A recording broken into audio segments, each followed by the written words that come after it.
Bueno, queridos patitos, vamos a hablar de espías como nosotros. Space Like Us. Este cachondeo de 1985, liderada por Yolandis, que, como todo el mundo sabe, en 1980 hicieron, sí, Blues Brothers. Bueno, también está ahí Desmadre a la Americana y estas películas cachondas. Hay que decirla porque, por ejemplo, la música viene de la mano de Elmer Bernstein. ¿Y quién es Elmer Bernstein? Pues el hombre del brazo de oro, aquella con Frank Sinatra, una película curiosa. Los Diez Mandamientos, también unas películas como Los Siete Magníficos, El Hombre de Alcatraz, Matar a un ruiseñor, La Gran Evasión, películas de cierto clasicismo, pero también es el muchachote que hizo las bandas sonoras de Aterriza como puedas, Desmadre en la autopista, El peatón chiflado, Aterriza como puedas 2, Entre pillos anda el juego, de 1983, Los cazafantasmas, de 1984, y este tipo de cosas. Por lo tanto, hasta que vuelve a hacer algo, entre comillas, serio, como Mi pie izquierdo, El cabo del miedo, la adaptación de 1991, pues ciertamente es algo que luego pues hizo también El buen hijo, La edad de la inocencia. Es un director de música para películas pues que es un poco péndulo. Ciertamente es una propuesta de 1985 sin ser exactamente, como decíamos hace unos días, referido a Orca, la ballena asesina, respecto a la diferencia de 2 años. Aquí también hay 2 años respecto a otra película, Orca, la ballena asesina, de 1977, respecto a Tiburón, de 1975. No es exactamente el mismo argumento que en 1983, otra película que está comentada en este canal, como es, todo el mundo la conoce, la de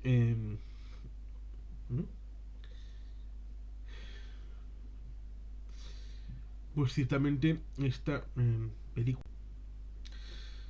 la UPR. ¿Dónde salía la UPR? Juegos de guerra, War Games, de John Badham, aquella película de 1983, clásico enorme, que está introducido en la novela de Ready Player One, pero no en la película porque Steven Spielberg, en vez de poner lo que ponía en la novela, pues metió Resplandor de 1980, que tiene un conversatorio íntimo en este canal.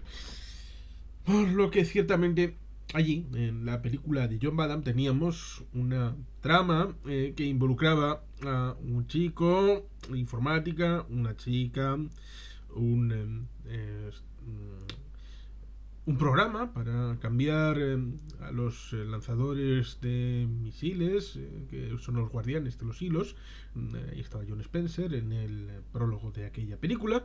Y en esta, pues tenemos un prólogo bastante curioso y que curiosamente enlaza con Solo en Casa 2. Porque cuando Macaulay Culkin está caminando por el mercado de Nueva York, yo tengo la sensación de que es el mismo lugar en donde pasa el inicio de esta película. Pero bueno, eso sería otra cosa, el lanzamiento de pintorescas situaciones, porque yo vi en el cine Solo en Casa 2. Sí, a veces se ven películas que no son los tops, pero como Elmer Bernstein hizo Los Diez Mandamientos y le tenemos aquí en Espías como nosotros haciendo la banda sonora. No sé qué es peor o mejor, éticamente hablando. Tenemos aquí en el inicio a dos personajes, que son los que van a ser hilo conductor junto a las contrapartes, que son los militarotes y los eh, periodistas no son, aunque hacen las funciones de ser periodistas al ser cronistas, pero en realidad son parte del Congreso, del Congreso para ser testigos para el hipotético gasto, pero después de haber hecho ya la prueba piloto, gastan una morterada de dinero, pero después esto lo extendemos o no lo extendemos para el resto del país.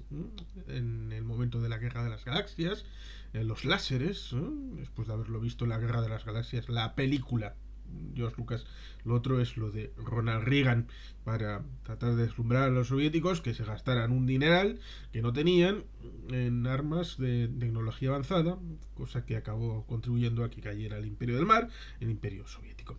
Tenemos a esos dos personajes, bueno, serían esos seis, los dos del Congreso, los dos militares y el personaje de Dan Aykroyd y de Chevy Chase, Austin Milbart y Emmett Fitzhugh, que tiene el nombre un poco británico, ¿no? Esto de la estirpe, ¿no? Estirpe al ser hijo de un diplomático, no se toma en serio nada, el tema de los exámenes, servicio internacional, pero Austin Milbert, el personaje de Dan Aykroyd, es un hacker o alguien avezado que le tienen en el Pentágono y hace un trabajo ocultando precisamente a los más pendejos. Son mucha cara, pero luego a la hora del trabajo sucio, pues pareciera como si fuera Harry Potter debajo de la escalera, ahí esclavizado, que tiene que a su edad hacer, en la primera película se ve el desayuno, estar haciendo de todo, pues este sería una especie de Austin Milbart, como si fuera mezcla de Harry Potter, mezcla de Dobby el elfo, ahí en el fondo del Pentágono. Pero hay la posibilidad de ascender, y ese es el momento en el que ambos dos se encontrarán, Milbart y el señor Fitzhugh. Y se da la circunstancia de que se cruzan dos hados en donde pues hay la posibilidad de hacer una operación. Y evidentemente, ¿qué es lo mejor que puede hacer uno cuando quiere impresionar al enemigo? Pues evidentemente darle una suerte de chonchonguillo para que pase por delante y ¡ay! Le hemos pillado, y luego ir por detrás los auténticos y hacer la misión. Es un poco, curiosamente, lo que sucedió en el año 2005 en el País Vasco, cuando querían ilegalizar a la izquierda del Chale y había una marca blanca ilegalizable, y como ya había ilegalizado una marca, entonces llegó la otra por detrás y la dejaron pasar, como fueron las Necanes, el HAK, el Partido Mixto de las Tierras Vascas. Y por lo tanto, ciertamente, ahí tenemos un asunto curioso, que la táctica se ha utilizado no solamente para el cine, sino también en la vida real. Y por lo tanto, ciertamente, necesitan señuelos, esos agentes señuelos, y ven que estos son los mejores, peores agentes del mundo. Y por lo tanto les dan un pequeño elemento instructorio. En paralelo, pues en 2 años después tendremos la chaqueta metálica con ese primer tercio de la película, con ese entrenamiento, pero no solamente es eso, sino también teníamos aquella película de Bill Murray con aquella del entrenamiento, que tenían aquella caravana. ¿Qué película era? No vamos a decirlo todo, ¿no? Por lo tanto, ciertamente, esta parte inicial de entrenamiento y elementos cómicos, porque parece una sucesión de sketches más que una narrativa lineal que amalgame toda la trama. Y ciertamente hay cosas chistosas, como por ejemplo previamente cuando se da la presentación del personaje de Emmett Fitzhugh, cuando está en la presunta rueda de prensa con el tema agrícola y al final dice hora de comer, después de haber hecho una sola pregunta a alguien del público, de la prensa que ahí estaba. Por lo tanto, es más cercano a los programas en donde participaban Chevy Chase, Dan Aykroyd en esos años 70 y 80. Chevy Chase daba una especie de informativo chistoso que todavía se puede encontrar en San YouTube, por ahí, y ciertamente parecen ir escenas, porque en esa misión pues, se encuentran con unos doctores, esa escena cachonda de doctor, el tema de tratar de sanar al hijo del jefe de la tribu, Por tanto, hay para enfrentarse precisamente a los dos agentes soviéticos, ¿no? Que, bueno, pues luego medio se encuentran con los dos agentes, entre comillas, auténticos, porque tienen que cruzar a la Unión Soviética desde Pakistán por la meseta de Pamir, por Tayikistán, lugares desolados en Asia Central, para el tema de las armas nucleares. Y ciertamente con estos dos en el búnker, los dos representantes del Congreso, y con los dos militares, uno de los cuales es bastante conocido, sobre todo en el ámbito de las series, con los SWAT, aunque en el Estado español se conoció la serie como Los Hombres de Harrelson, porque Steve Forrest y el general Slime en esta película era durante los 37 capítulos. No sé, yo pensaba que igual eran más, pero no, fueron 37 capítulos en esta serie SWAT, que era armas y tácticas especiales. Una especie de fuerza especial dentro de la policía. Y luego tuvo una película en 2013 en la que hacía de conductor de camión, creo. Y por lo tanto este es el personaje contraparte, haciendo un poco las veces del general James Matun Scott de Siete días de mayo, aquella película de Frankenheimer de prácticamente 4 décadas antes, de los años 50, que está en este canal. Sí, tenemos un vídeo de los 7 días de mayo de Frankenheimer. Pues ciertamente es un remedo, un poquito en esa línea, pero sacado fuera de órbita, fuera de su pecera habitual, como hubiera sido precisamente la Guerra Fría, que estaba a puntito de desaparecer el conflicto de Guerra Fría, por lo menos en el concepto que teníamos claro, que era entre el 46 y el 89 aproximadamente, que es cuando se hizo popular el término. Y por lo tanto, ahí tenemos una serie de sketches cachondos en el ámbito soviético, con ese momento en el que se encuentran con los que les quieren parar en la cabaña, las conveniencias, el humor. Está bien traído, no le dan seriedad al producto. Es una película, evidentemente, de cachondeo, a pesar de que quiera coger en parte el trasfondo lineal, decía, de esa película de Juegos de Guerra de 1983. La idea de el miedo al intercambio nuclear asegurado, de que si uno empieza, otro seguiría, con el añadido de que en 1983 nos enteraríamos después que el valiente Petrov, el teniente coronel, que viendo en la pantalla, oye, que nos están lanzando 5 misiles nucleares, bueno, pues tuvo calma, se firmó un pitillo y dijo, no, no puede ser que nos estén atacando estos estadounidenses solamente con 5 misiles. Si nos van a atacar, nos van a atacar con todo. Y fue un error técnico que podía habernos costado, pero muchísimo. Yo habría muerto a la edad de un año. Exactamente, más o menos. En septiembre del 83. Y muchos de nosotros. Ciertamente es una película que de inicio es distinta de Juegos de Guerra, es distinta, pero tiene ese trasfondo que parece querer tomar aquel concepto de otra manera. De otra manera, es decir, bajo el trasfondo de Desmadre a la Americana, Blues Brothers, esta saga que John Landis pues se dedicó a cultivar con actores precisamente como Chevy Chase, Dan Aykroyd, que están aquí con también. Pues, está Terry Gilliam por ahí, está Joel Cohen por ahí, Bob Hope como cameo, hace de golfista, también está B.B. King y bueno, Frank Oz como monitor de examen, que resulta curioso este elemento de los cameos por aquí y por allá. Es una película que, como digo, pues en teoría favorece el desarme nuclear, lo pone en sordina con esta idea, con la circunstancia de que como se dice en la propuesta de la narrativa, del argumento, pues ciertamente, mientras cruzan la frontera, descubren lanzamisiles.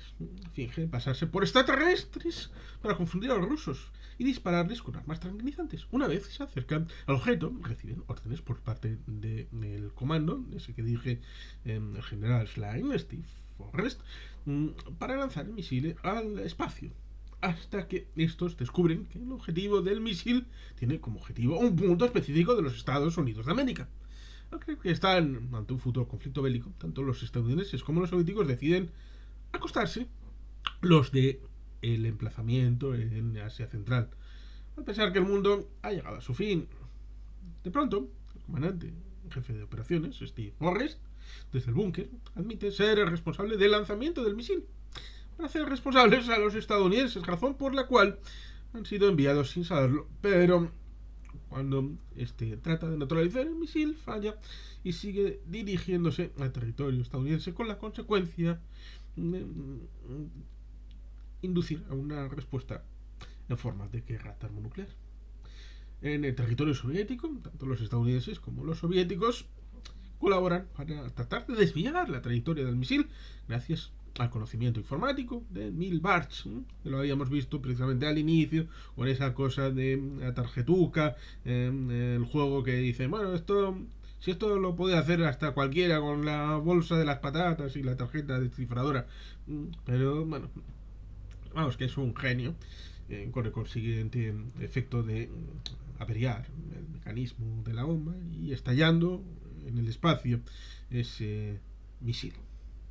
Inmediatamente, los jefes de ese comando, dirigido por el general Schlein, Steve Forrest, pues son arrestados por un grupo de Rangers, acusándoles de conspirar contra el gobierno. Por su parte, pues luego al final vemos como Milbach, Fritz Hume y Boyer se hacen cargo de unas negociaciones precisamente de desarme nuclear mediante juego mezcla del Risk y del Trivial Pursuit contra los amigos soviéticos. Ay, qué gracioso y qué chistoso. Ciertamente, aquí se trata de contraponer esa figura de Teniente Harrison,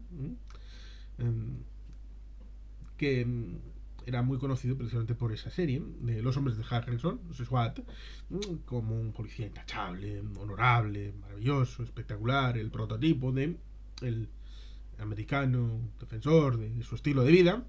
Aquí se trata de jugar con esa percepción que todo el mundo tenía, precisamente para ponerle en esta otra situación muy contrapuesta, que es para dar un cierto trasfondo de, bueno, a este que ya le conocemos, pues no es exactamente así. Lo mismo que en aquella película de 1968 que está comentada en este canal, aunque tal vez no suficientemente, como es aquella de 1968 de el señor Sergio Leone, hasta que llegó su hora. Es una volta en América, era la de 1984, justamente el año anterior. La última película que hizo Sergio Leone, pero en 1968, en 1971, aquella de Agáchate maldito, las últimas tres películas que hizo, estaba Si es una volta en el oeste, en el west. Era aquella con el señor Henry Fonda, que tenía una trayectoria que luego culminaría con en el Lago Dorado del año 82, pero tenía precisamente previamente una trayectoria que cristaliza, por ejemplo, en 12 hombres sin piedad, ese personaje impoluto, pulcro, beatífico, y hasta que llegó su hora, precisamente vemos a alguien que mata incluso niños, y luego le vemos de espaldas y le vemos la cara y yo, no puede ser, nuestro Henry Fonda mata niños, precisamente para ese choque emocional. Aquí se busca, si no exactamente lo mismo, algo parecido de ese gran policía que ha salvado vidas, que ha hecho tanto por sus compañeros y por el bien de la comunidad en SWAT. Aquí le tenemos como personaje distinto. Pero bueno, ciertamente el peso de la trama no es suyo, sino es el personaje de Dan Aykroyd y de Chevy Chase, que son precisamente los guías de esta película que, como digo, es más una sucesión de gags que algo que, digamos, tiene una historia que haya salido de una novela o que pueda convertirse en una novela. Es complicado, porque es eso, un guión salto de mata, incluyendo también al propio Dan Aykroyd. Pero bueno, la película está bien y por eso tuvo un presupuesto de 22 millones de dólares y tuvo una recaudación de 60. Por lo tanto, pues más o menos llegó a triplicar el presupuesto. Fue un éxito, una película cachonda y que permitió seguir en el rubro de la comedia, distribuida pues por la productora Warner Brothers. Ahora parece que está en Netflix y bueno, pues se puede dejar ver, como hicimos hace no mucho, esta película de espías como nosotros, Spies Like Us, comedia estadounidense, 1985, Guerra Fría. Y bueno, sin más, vamos a dejarlo aquí, véanla, que merece la pena. Sin más, es que ricasco, agur, berobat, Betty Helpian.